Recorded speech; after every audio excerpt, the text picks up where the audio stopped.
Gusto mo ba na siya ay mababaliw at mai-inlove ng husto sa'yo, malayo o malapit man kayong dalawa sa isa't isa?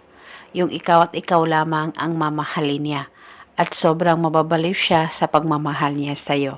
Kaya ngayon, gawin mo itong ritual na ibabahagi ko sa inyo upang mai-inlove ng husto ang mahal mo sa'yo. Basta tiwala lang 100% sa mga ganitong pamamaraan. Pwede mo ito gawin sa kahit na anong araw o oras na gusto mo. Basta gawin mo itong ritual sa mabuti at hilingin ng buong puso.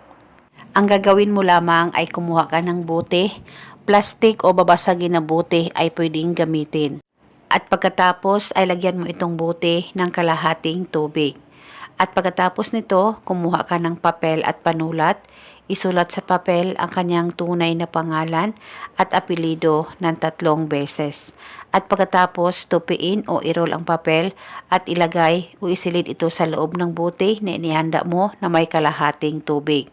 At pagkatapos nito, ay maglagay ka rin ng kaunting asin. At pagkatapos ay hawakan mo muna saglit ang ritual. Ipikit ang mga mata mo, pakaisipin mo siya ng mabuti, mag-focus at mag-concentrate ka at ibulong mo ang mga salitang ito. Pangalan at apelido. Sa pamamagitan nitong ritual, ikaw ay mababaliw at mai-inlove sa akin ng husto habang buhay. Ibulong mo lamang ito ng 3 beses.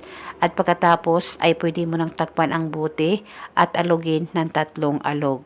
Huwag po kayong mag-alala kung mapupunit po yung papel na nasa loob ng bote ay wala pong problema. At pagkatapos nito ay pwede mo na itong itago sa safe na walang makakakita at makakaalam. Pwede ito itago sa damitan mo at itago itong ritual pang matagalan. At pwede mo ito bulungan o alugin paminsan-minsan kung may time po kayo. At eto muna sa ngayon, maraming salamat po sa panunood. May God bless us.